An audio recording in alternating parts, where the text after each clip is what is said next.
Hey there, I don't know if you're on the edit side of TikTok, but if you are, you've probably heard this song sometime in the last couple of months.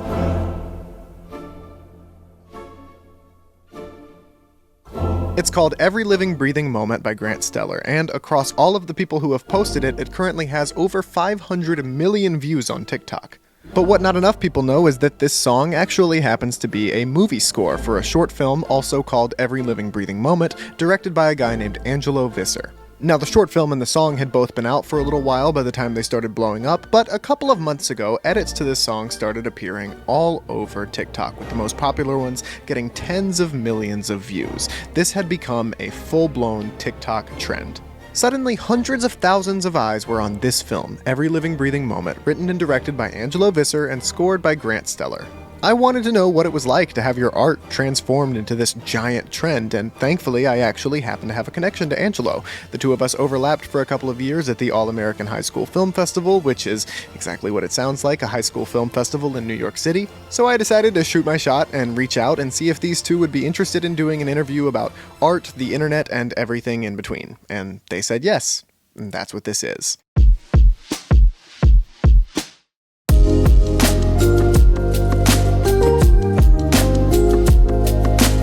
Hello, everyone, and welcome back to the Full Picture Podcast. I'm Sam Morgan. I'm honored to be joined today by two artists I truly admire, filmmaker Angelo Visser and composer Grant Stellar. You might recognize them as being behind the short film and song, both titled Every Living Breathing Moment. Maybe you're one of the over 100,000 people who have viewed the original film written and directed by Angelo on YouTube, or maybe you've heard the title track from Grant's original score on TikTok, where it became the soundtrack to a viral creative editing trend that has amassed millions upon millions of views. Today we'll be covering the film, the score, and the story of how it all went viral and how the film was made. This episode of the podcast is all about what it means to be an artist in the age of the internet, and we're lucky enough to have the perspectives of two people who have plenty of experience and plenty of proficiency with both. Angelo, Grant, welcome. How you doing? Thank you for having us, Sam. Yes, Nice doing to be great. on Happy the to be here. pod. Yeah, it's an honor to have you guys. So, Angelo, I've been following your work from a distance for a little while now. I watched Symptoms of Greed when you posted it originally, or maybe when All American did. I can't remember whose channel I actually watched it on, but No I know I way. really enjoyed it. And I think Oh, you've thank just you. absolutely outdone yourself with Every Living Breathing Moment in terms, if nothing else, just in terms of the sheer scope of the project. It's really a huge technical, artistic, logistical accomplishment to pull off something like this. So let's start at the beginning. Angelo, how did you arrive at the conclusion that this is a story you really wanted to tell? Oh man, that's a great question. Um, I I started writing something at the beginning of my senior year, and it started as this like really cliche and like unnecessary coming of age film. Because I was like, I know I'm gonna have time in the spring of my senior year to make something because I was like in all the plays and musicals and stuff. And by that time, like the show is done and classes are getting easy and you know about college. So I was like, I'll have time. I pitched the idea to my sister and only my sister, and it was like a cheeky voiceover and like something at like a school dance, and it always fell flat, and I was kind of pushing that. And so that was in like September and October. I was trying to write something in November. Like I kind of started to get hit by like the fact that like loss was incoming in my life. Like there was a lot of people, obviously like this is a shared experience, but like people you're going to be saying goodbye to and family like I'm moving states away from, and just like I was struggling with the thought of being like, why am I'm here with all these people that I love and I have time to still be with them, yet the only thing I'm thinking about is when I'm going to be separated from them. In December, my sister was living in Madrid for like half a year by that time. So we went and visited her, and it was crazy because she took us to this flamenco show. Like, and by then she'd been living there for like 6 months, so she like knew this like random bar. It was like not touristy at all. Like nobody spoke English in there, and it was like we were like seated kind of towards the front, and I was watching this flamenco, and it was amazing because it's basically like a conversation, like improv. Like they have moves, but they like riff off each other, and it was really really cool. And so I just took a little video, and it's actually like it's what you see at the very very end of the film after the credits. And I took this little video because I was like, something about this is so cool. And I got back to the hotel and like barely slept at all. This has to be something. So I like wrote this something happening at a flamenco show, and then from there that was definitely like the heartbeat of the story. Like it kind of breaks up the acts, And yes, it's a romance, and like a happy romance ending is fun, but the story that matters to me much more is like kind of dealing with that loss. So that was kind of where like the big like impetus for writing started. And the flamenco was always in from then on, from like December on till the script was finished like a few months later. So yeah. Such a unique part of the film, and that's such an amazing moment. That sort of lightning in a bottle inspiration. That's I mean that's I just know that's the greatest feeling when Yeah, you it's just know very you really surreal. have something. Grant, I'm a lot newer to your work, but equally impressed by it. I know the importance of having a great composer. I'm very lucky to have a great one myself. Shout out Reese Mosley. I'd say Angelo's also very lucky to have you on board, and vice versa. I think this story really gives your music room to shine. So, my question for you is very similar to my question for Grant. How did you know that this was a project you wanted to get involved with? Yeah, that one's an easy one. Well, when you're a social media creator, you have a lot of people always reaching out asking if you can work on their project, and it gets to a point where you get, used to them. But Angelo, I don't know if he meant to, but the way he crafted his very first message when he reached out to me, he's just exuberant and charismatic, and you could tell the passion that was in this message was gonna be in the film. And that was something at that time in my life I was looking for. I was looking for a project that I could give my 100% to and be matched with 110%, you know? I sometimes joke that it's a music video. It's a 20-minute film. At the time, it was like 25 minutes. And he was like, yeah, there's like 3 dialogue scenes. Like the rest is music. And I love I love ambitious things, and an 18-minute score where it is one of the characters was like just as ambitious as I wanted to go. Yeah. Angelo, you said in an interview, I think it was that K Magazine interview, or at least they quoted this in that interview. There were so many days when it was just me, the cinematographer, my friend, and our actor just running around Seattle, end quote. This is very relatable to me, as I'm sure it is to any student filmmakers or former student filmmakers who might be out there listening. I love independent film, especially when you can just feel how independent it is and you just know that the film's quality is the result of the sheer talent of just a few individuals. This is certainly one of those films to me. How does being sort of a low budget guerrilla filmmaking crew affect the approach and the final product and the experience as filmmakers? Wow, that's a great question as well. One of the things that I've noticed, like since I've really been at film school now, after we've shot it, is like there's such a focus on a huge crew, and there's such a focus on like people will have something written and delay the filming till they have a producer. But this will be like a 6-page script or something that they're shooting, and it's like a few locations that, and like no, but we like producers will like help or organize, and I'm like I'm the, I, again, I need to emphasize, producers are amazing, and there's awesome things about having a big crew. But people would be like, no, we need like a 12-person cine crew and all these ACs and everything. And like had I gone into that's like what I've learned at film school. That's like what I've paid to learn. And had I gone into this project thinking that, we would have had roadblocks to cover before we get anything shot. We didn't really know what the like result of what the chaos of shooting in Seattle as a 4-person crew would be. But the fact that we didn't let that like stop us, and we were just like we're just gonna try it and see what happens. And it happened like that in the edit too. Like me and Grant were just trying 1,000 things, and it really helped like having that naivety. And I think I still have so much naivety, like completely. Being at film school and you're surrounded by so many people, or like working with Grant and Grant's peers and stuff, like there is a valley of things to learn, and I like am very excited to find the ups and downs within it for sure. Absolutely. Yeah, sorry that I was on my other monitor during that because I was trying to find the quote because at the end of that same article you said I didn't know all the rules and that was kind of freeing Oh, with no way. regard to shooting it. And I was reminded that you had said something like that previously and I really love that quote. Um It echoes, I think, something that Orson Welles said while he was alive, talking about how he's not sure how, and this is in like the 50s, he wasn't sure how filmmakers of the time were still finding ways to do inventive things because they had seen too many movies, they knew too many of the rules, you know what I mean? There Right. were too many Yeah. established conventions.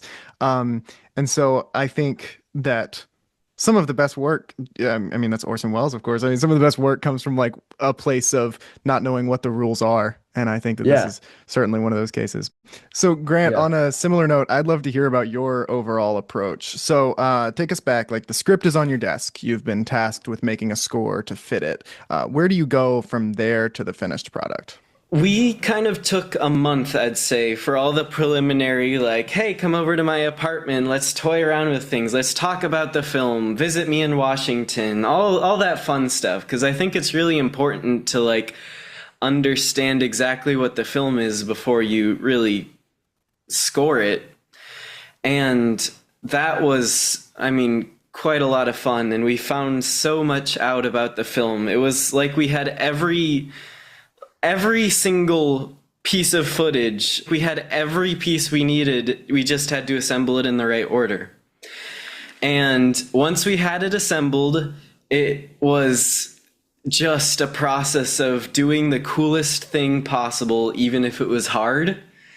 And that was a lot of fun. I mean, I remember this film has a very unique thing. I don't know if anyone would remember this, but the old man hums a tune. The old man hums a tune. He's like, mm-hmm.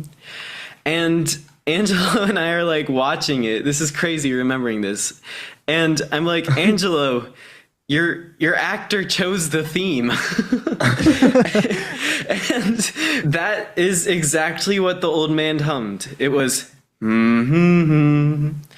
And I took that and I knew I wanted a few things to happen. I knew I wanted the score to be building. I wanted it to like ascend and evolve and grow. And like in a very literal music way, I knew I wanted the chords to go up. It should always like I wanted the equivalent of what's that like tone, a shepherd's tone, where it consistently sounds like it's going up or down. I wanted up. I wanted Like it the to sort sound of like auditory illusion thing? yes, exactly. I wanted like progressions and sounds that sound like they're always building and like growing, like adrenaline almost. I've left this comment a few times, but the very last song, Every Living Breathing Moment, that took about 4 months to make. It's a minute and a half song. It should not take 4 months, but we went through like 4 different versions until it finally felt like it was somehow deserving of the title of Every Living Breathing Moment. And all the scenes we did that. I would concurrently score and then we'd edit to it, or sometimes we'd edit and then I'd score to it. It was a whole mishmash of all that.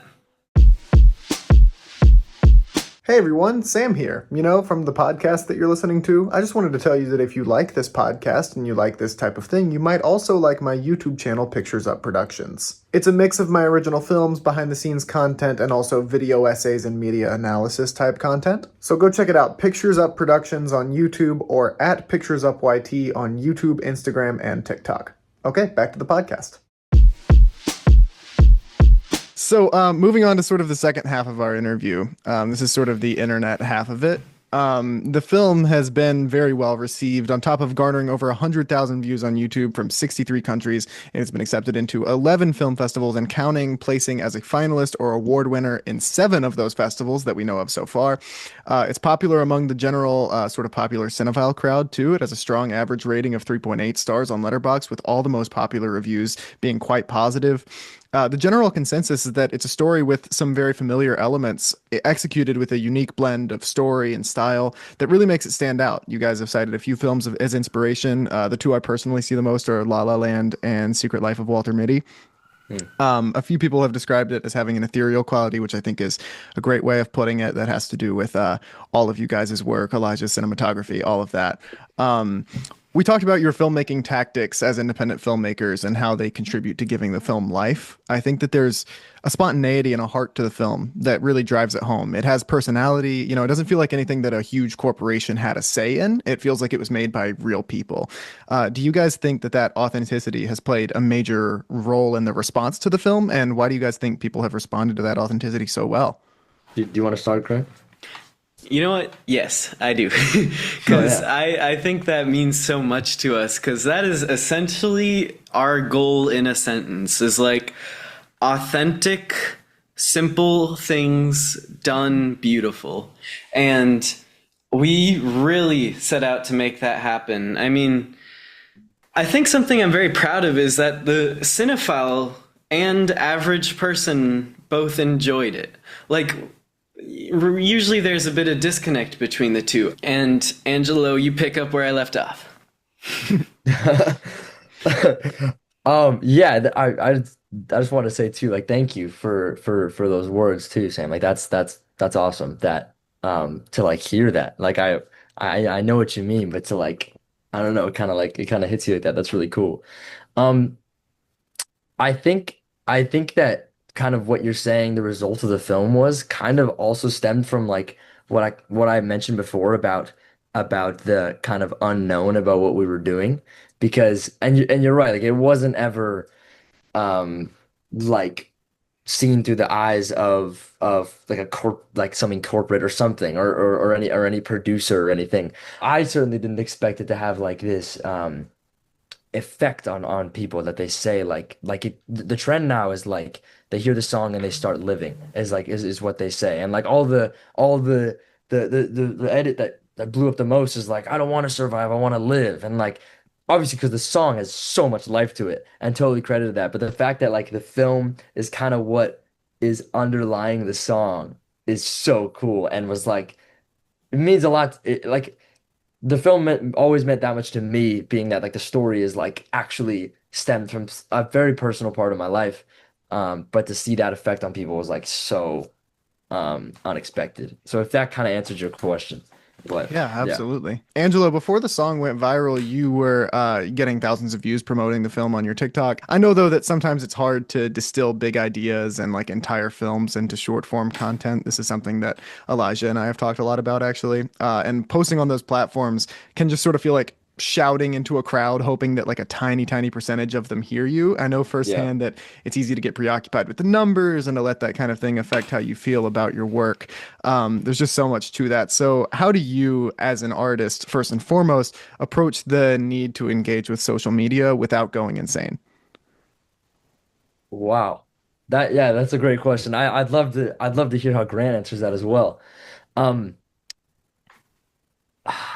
in my if you asked me at the beginning of the project, I would have completely said as professional as you can make your info about the film that you're posting on social media is important. And that was when we were trying to raise money for it. Like it's still on my Instagram. There's like those videos I would make around Seattle, and I remember being like, those videos got to be really snappy, like really well like edited and crisp, and like they just gotta like fly. Like rather than being like, I'm gonna sit down and like record like in my room, like, hey, I'm making this film, it's gonna be da, da, da. When the film released, I realized it's like it's an absolute mystery. Like the first thing that ever went viral was like Grant posted this video that was like it was like when the composer edits this film's trailer and like look how it turns out or something along those lines.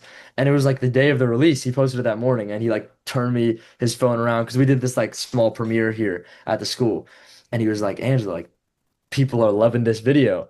And so then I kind of started trying over the next few days to like or the next few weeks really to like make these kind of edits, and those were a lot more just like random stuff. It'd be like I didn't know what I was doing, and I still don't really know, but I mean like I have a better grasp, but like it'd just be videos of you like looking at the camera and being like, why don't they make films like this anymore? And then like a montage of the film or something like that. So that's I very love the different one than what it used to where be. you're coming up with a dance for the. I did my research for this. I like the one where you're Oh, coming up with a Oh dance for my the dude, for the song.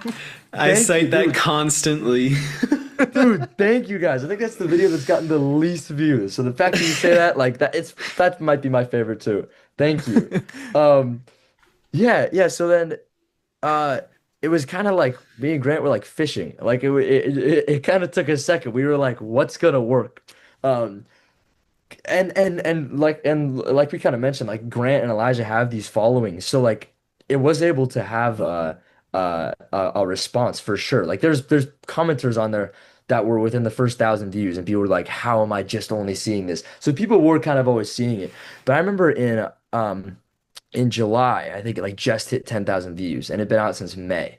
So it was like it kind of just had this like spark and was like very slowly going up.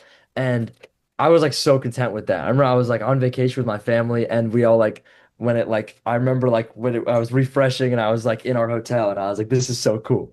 But yeah, my as far as social media, then it was very like I would get a random idea and film something and post it, and it wouldn't really do. I mean, now when you look at the things actually, because you said they were doing well, and to my remembering, they were like not ever doing that well. I think Is now that that from things have after? like propelled, I think Oh, people have gone back and watched a lot of them, but like I mean, but like things I think on TikTok would get like 1,000 views or something, which is cool, but like it was never quite like taking off until we found like the thing that like was just like the sauce that everybody loved. And then that's when we were like, oh my God. It was like we just had like the map of like, oh, okay, so this is how we should go about posting stuff. But like as far as it being necessary to the actual like in my head when we were thinking about releasing it was never on my mind like totally. I knew it was going to be a mountain that I was going to learn a lot about, but it was never like I was like I'm gonna really focus on the social media because like I didn't really know about it. Whenever I posted a right. film, it was always like trailer and then film, and then I'll post about it on like my Instagram and stuff. Yeah, does that sort of answer your question? For sure. Yeah. Yeah. Yeah. I'm going to turn the same question back around to Grant. You're also an artist who does social media. So what about you? How do you balance those things without going insane?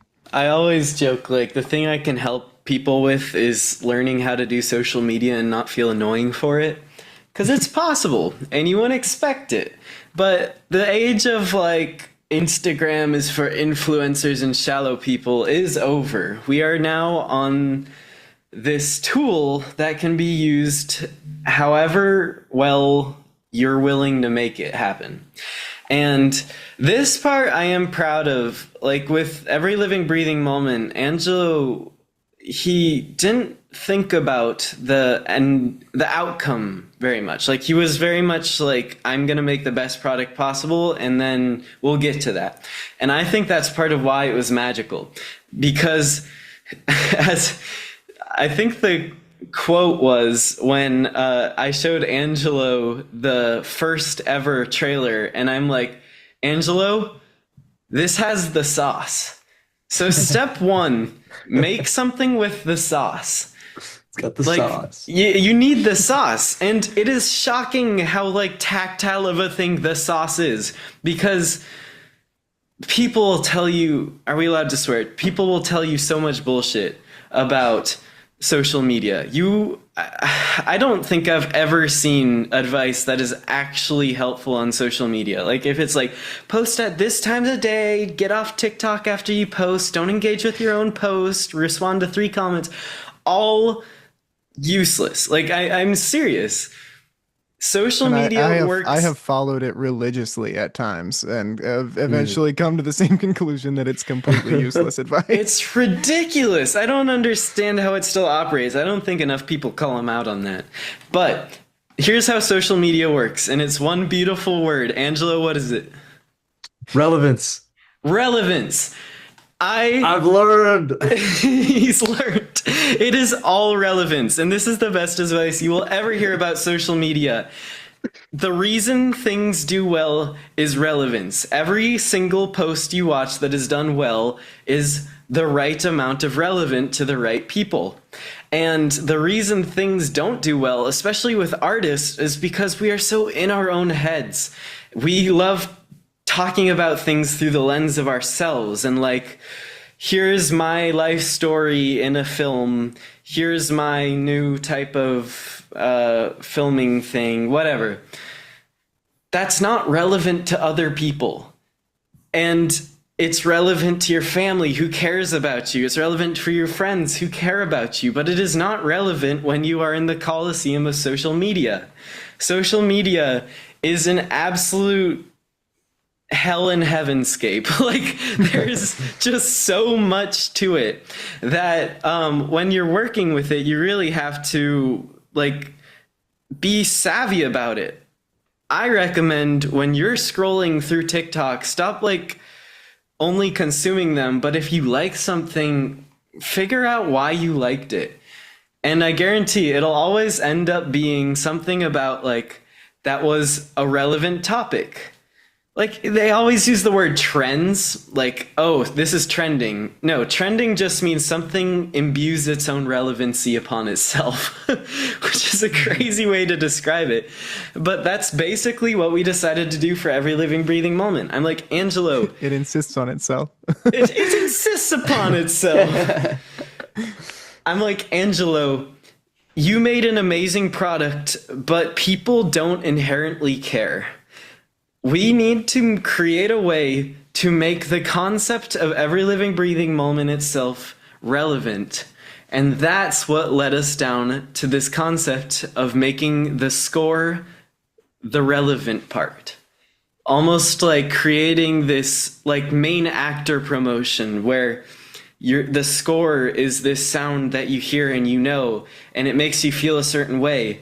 And then, like clockwork, it was incredible. Like our videos weren't doing too well.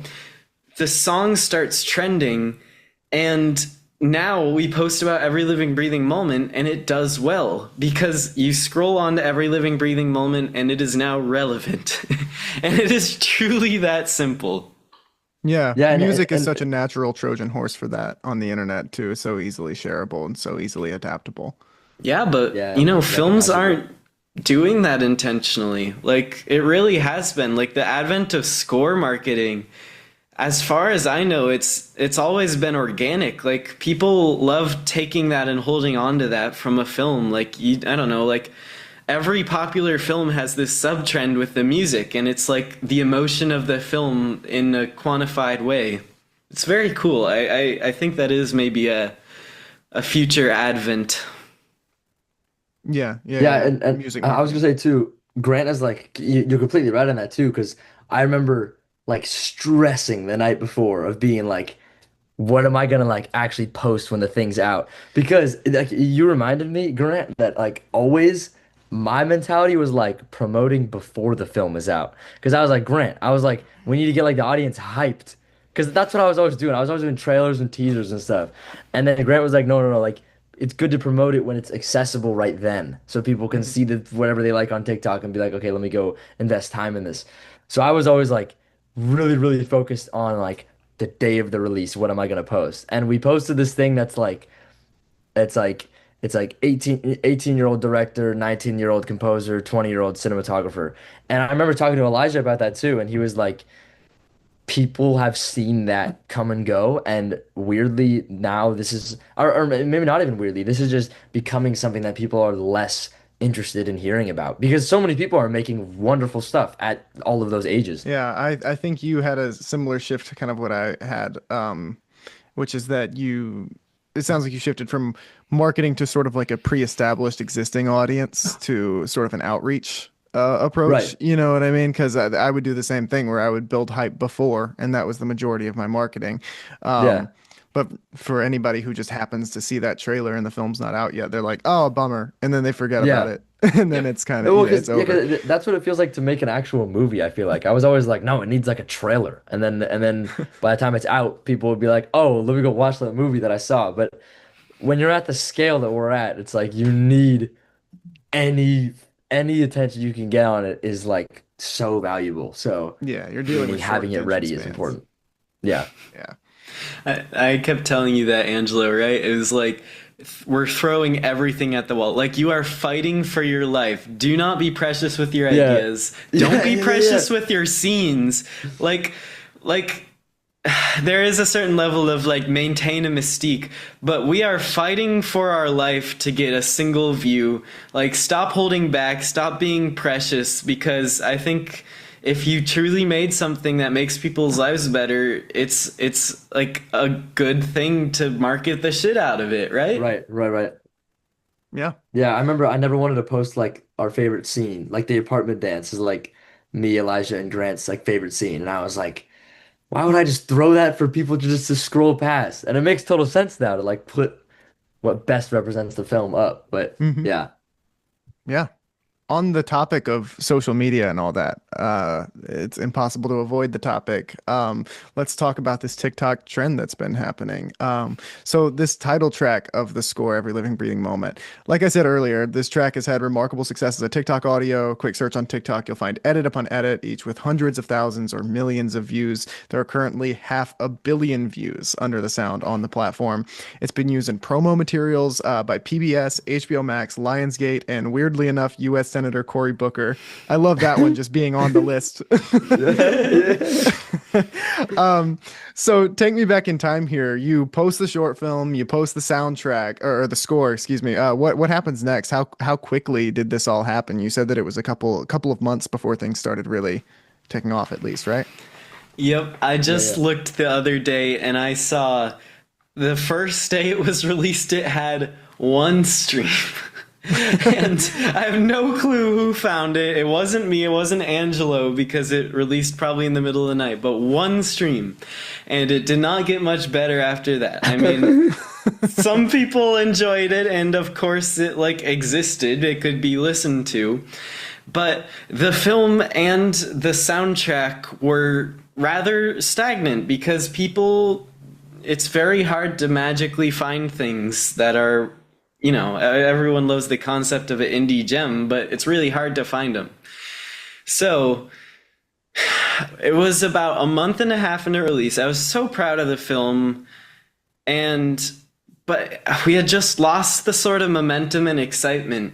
And yeah, because there was one TikTok. It was that one that Grant posted on the day of, and that one did do like decently well, and so it had brought like some eyes to it. But yeah, it was like that was basically the success that we'd seen. Yeah, it was modest, and we were perfectly happy with that. But as I said, if you make something that could change people's lives for the better, I almost feel like it's your duty to like offer it. Like, I want you to at least have the choice of like, I want to feel this emotion. Well, we made something that could make you feel that. And I was in New York and I was sick with the plague. I was horribly sick, and I was just like in a fever dream at 3 a.m. not sleeping when I scrolled on to a Legends of Zelda edit with my song.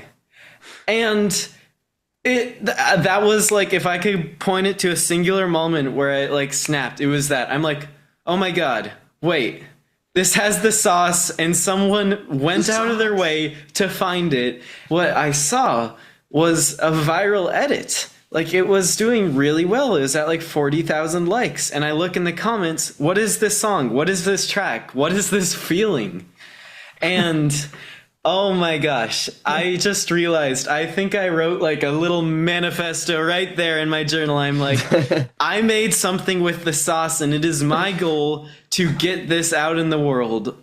I want this feeling of inspiration, young hope, like everything that I want to give to the world. I think it's my job to be savvy enough and creative enough and authentic enough to get it out. And I think I called Angelo like the day after. I forgot exactly what happened here, but this is when we start getting into like planning mode, like we got into like savvy business. mode. Wild. Yeah. So we're like, it was cool. We're gonna try something that we don't think has ever been done before, but promote a film through resonance of the soundtrack. Because I think Every Living Breathing Moment, the song, had a very unique quality, which is it's really easy and exciting to edit to. And you can do it with anything that made you feel those happy emotions. And at this point, we are actually creating a plan. We're like, okay, let's, like, we put so much work into this film. Like, I used to be of the mentality, like, if you make something great and put it out there, people will find it. That's not true in practice. Maybe in a beautiful other world it is, but it's not their job to find your beautiful thing. I think at this point, we were like, let's be as creative with the marketing as we were with the film. And yeah, this is when it all starts. We get the idea to find 4 editors and ask them, hey, we have this song with this sort of edit. We'll pay you blank and blank, but only create the edit if it inspires you. And this was, I mean, I didn't even think about if I should reveal this, but yeah, we seeded the trend. It wasn't organic. We saw the first one and we're like, this is an amazing idea. Let's like promote it. So we reached. I just want to say that like the sort of continuation of the trend is absolutely organic. You know what I mean? Like yes. It really Right, struck a right. chord, and I think it's almost more impressive that you sort of lit that match. You know what I mean? And then it Exactly. turned into this forest fire, and I had no idea that it was deliberate like that. But that is very cool and very very impressive to hear that that's the way it went down. I had no idea. Thank you. Yeah. If you're listening to the podcast, you're one of the very few people that know. Yeah, it was intentional and it was planned, but we were trying to be, again, just as creative as we were with the film. So when we found editors, the editing scene on TikTok is a whole beast. I mean, it's really odd, honestly. So we scrolled for a whole week and we found our editors. We found every edit that felt like it was in this world and they were creative and they were authentic and they ranged a really large amount of like clout behind them. So we had like one that we paid that had like 400,000 followers. And then we had 2 that we paid that were like, hit and miss. A lot of their videos did good. A lot of them failed. And then we had some that were just tiny accounts, but we had found these like really beautiful, inspiring things. And guess what ended up starting the trend? Is it one of the small accounts? It was one of the small accounts. It was a Kung Fu Panda edit by a man named Mango Shark with like wasn't it- seen that one. 114 followers. Yeah. Well, because we didn't even pay him, right? He had just heard the song, I think, right?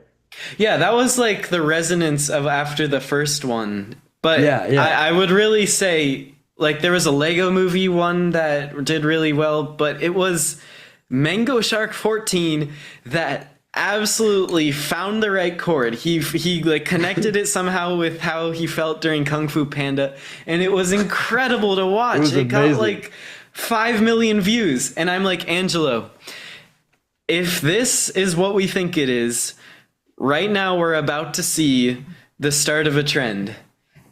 And Yeah, I remember that's you said- exactly what happened. Dude, I remember Grant texted me. Well, because you called me then. And I remember, dude, that was when I was like in Hawaii, I think. And I was on this hike. And you were like, Angelo, we're sitting on a gold mine. And I was like, oh my gosh. And then, yeah, it's so funny because like the Grant talks I like Wolf of Wall Street in all of these stories. Like, He he's- does. 100%. Only privately, only privately. Yeah. No, but I literally remember that day. I mean, the views at this point in the film were like low enough that like you'll see a little graph on YouTube or whatever, and literally that the Kung Fu Panda edit, brought a little like tick up on the views that day because that was the first time that then I realized that we can just comment on a video and say, yo, because everybody's in there. What is the song? What is the song? What is the song? And if the creator doesn't find those, because there's so many comments, it's like we can just go in and say, yo, the song is from a short film of mine, composed by Grant Steller. Go check it out on YouTube. And then, yeah, it was so funny. So like he might have seen the Lego Movie edit or something, but he just made his own organic thing.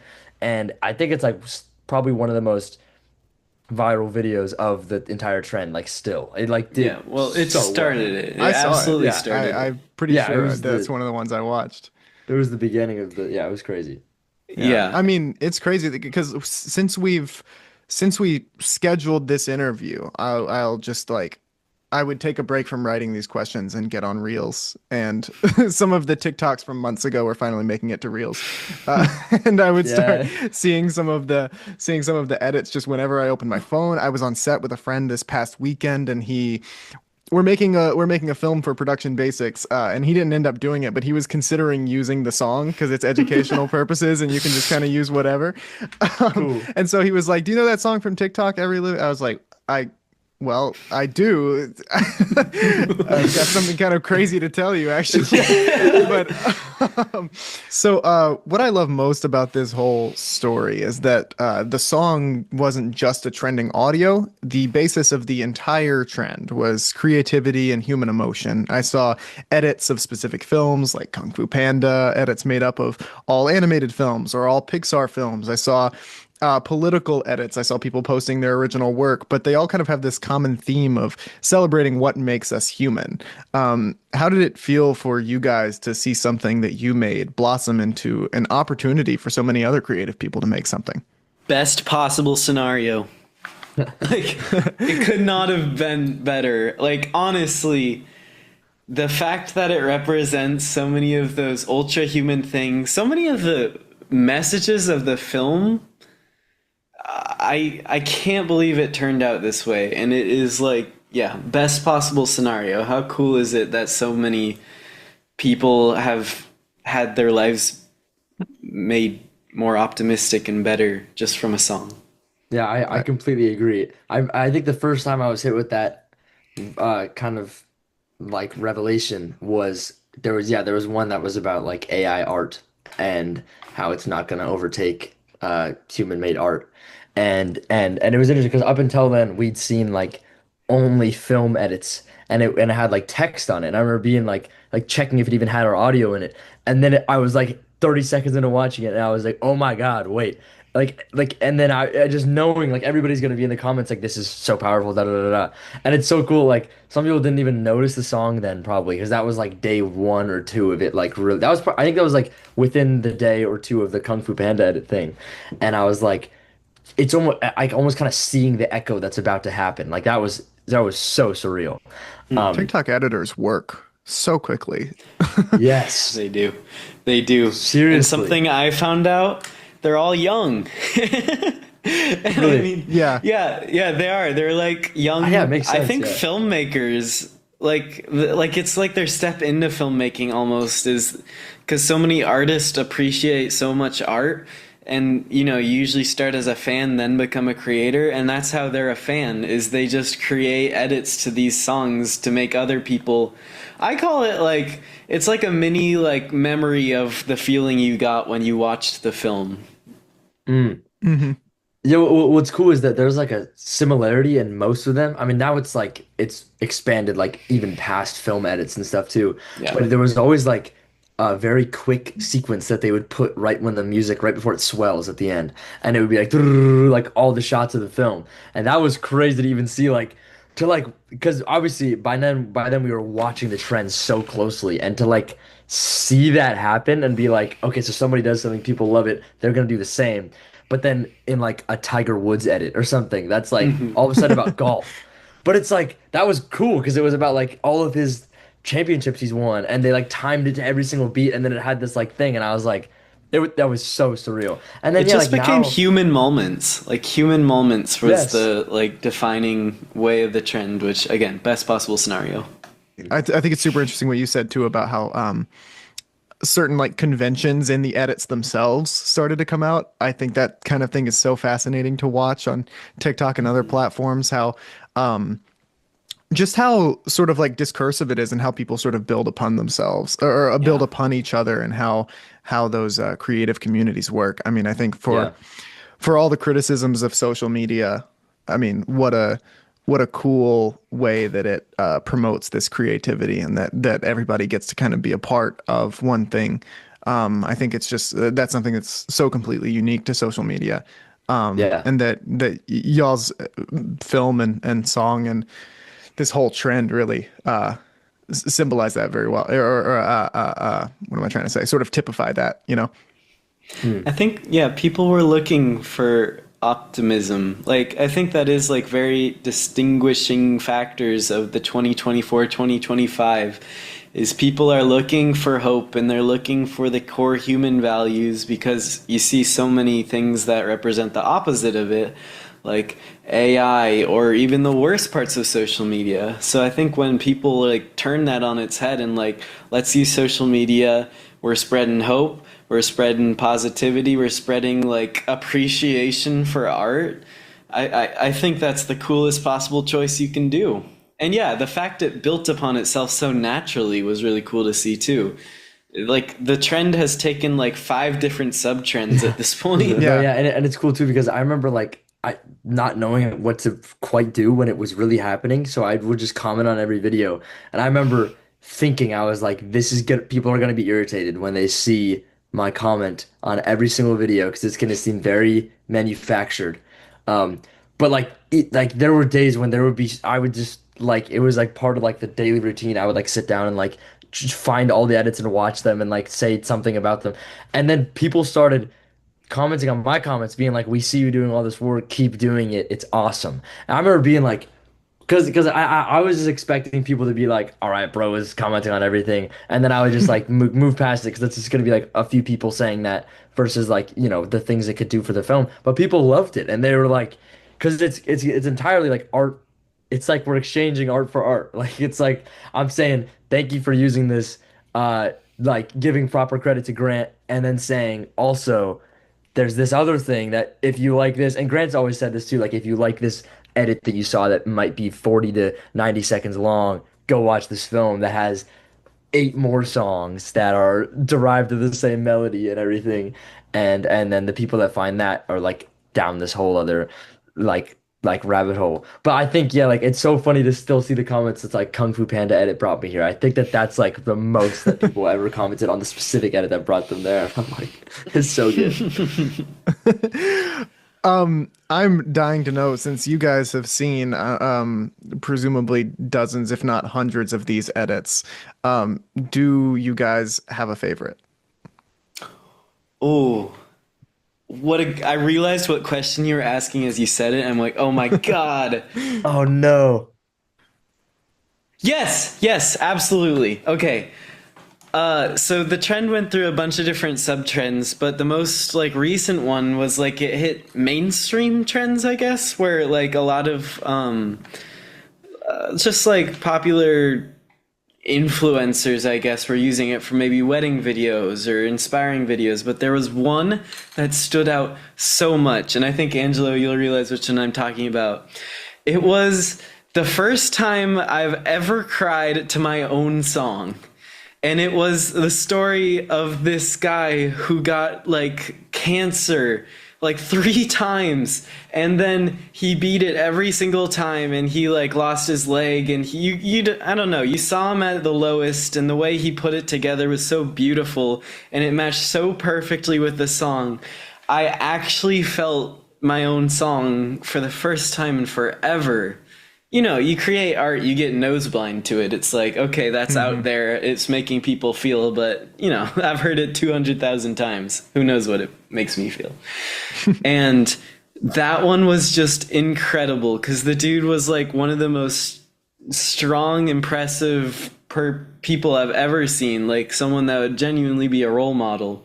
And he used it, and he, like, there was so much creativity and care and authenticity behind it. And then it went so viral everywhere, and everyone was thinking the same thing. And I think that was my favorite moment of this whole trend. It was this one just incredible story and everyone bonding over it. Yeah. Yeah. Angelo beat Yeah, that. I know, I know. Well, yeah, but I mean, I think I have to agree because when I was remembering the day that one, like when I saw it for the first time, I think it was like probably the only time that I called my mom, and my mom doesn't have Instagram, but like my sister was with her, and I was like, you should ask Lily to show you this. Lily's my sister. She was like, ask Lily to I show you have a this sister edit named right Lily. now. No way. It was Yeah. one L or two L's. Is One it? L. Oh man, my sister Lily has two L's. Oh man. Whole different Anyways, thing. anyways, and yet like I like was actually watching them on FaceTime, watch it for the first time, and like my mom's also like a physical therapist, so that it was really cool for like because he talks all about his process that he had to go through as well, and my mom was like sobbing, like that was so surreal to watch because literally, I was thinking about this exact edit like a few minutes ago, Sam, when you were saying something about the song being so vivacious and filled with life. and his whole video, like it hits the climax of the song, and he's talking about how thankful he is for his life, and I was like, that is so cool. Like You guys have to send me this one because I don't think I got a I chance to see will. it yet. I will. It's so we'll show you, special. yeah. And like sure, like I'll watch the film and you can critique it. I mean, like I'll critique it, and like with time I'll have second guesses on like, oh, that scene is it's cringy or something. I don't know, but whatever came of whatever the film was led to this person sharing his story, and that was like one of the most surreal moments I've had in my life, I think. Um, like just knowing that there was a minute when Grant would send me versions of that song at like 4 in the morning, and I'd wake up and be like trying to listen to it on my phone speaker, and then being like, wait, let me like put on headphones and stuff. To then now this person like was heard the song and was like, I'm gonna make this. I'm just like painting what happened, but like wow, it was that was really cool. Yeah. And yeah, and his story alone was just amazing. He like reached out to us, and just like he was the kindest guy. Truly. Um, Yep. so yeah, I mean that one pops in my head. There's so many that like there's like a lot of ones that like really pique my like nostalgia as well. Like there was that one that was on like that PBS used our song for, and as soon as like someone said it to me, and I was like with a group of people, and I kind of got this like shaky like kind of that feeling. I like weirdly like extra nostalgic, like almost like it's too much because like it was so surreal to like see them using these shows that we grew up on. But what like absolutely sent me and like almost brought me to tears was like I went to the comments and Grant was like, I grew up on PBS, and so thank you guys for using my song. And then they responded and they were like, oh, I wish I remember what it said word for word, but it was like, you are the spark or something. You And are the then, secret ingredient. yeah. You You're are the sauce. You're the Yeah. sauce. Yeah. So yeah, but and then like all of the comments that came after that, everybody was like, I'm sobbing," and I was like, that is so cool. Like Was this they're now amidst the using our PBS art for their art. defunding sort Yes, of? yes, it was directly Yeah. about that. Yep. Yeah, and yeah, there's like all the shows. Like I saw like the Berenstain Bears, and I almost started like crying because it's like Hmm. it's actually a short edit. Like they didn't even use the whole thing, but something about when I saw that comment, I was like, oh man. I was like it was like so wholesome and not even in like a forced way. It was the best. But there's so Yeah. many great ones. It's like a nice, it's my experience with the edits of like media, especially ones of like our generation's childhood, is it's like rose-colored glasses where you like look back and it's not like you're re-experiencing the film, it's like you're re-experiencing the life around the film. Like I think that's a unique part about this trend is it's like, oh my gosh, when these Pixar movies were releasing or when this sport moment was happening or that sort of thing, and it's like where you were, how you felt, that like joy, the rose-colored lenses. I don't know. I if there was something I was the most proud of, it was that feeling that people are getting. Yeah. I Yeah. think that's a great note to kind of end off on. You guys really did something special with this, with the film and with the score. I am so glad to have had the opportunity to talk to you both about it. I think it's so incredible that this went so far beyond just the work that you did too, and that this was a jumping off point for so many other creative people, and that we got to see all these incredible edits come out of the woodwork and all of that. It's just it's really an inspiring story. And yeah, you guys again have done something truly special. So where can everybody listening find you? Instagram, TikTok, go ahead and plug all of your stuff for anybody who might be listening. I'm sure you guys will be bringing traffic to my podcast and not the other way around since it's brand new, but just on the off chance that anybody was a listener of my podcast first. No. Grant Stellar all around the platforms.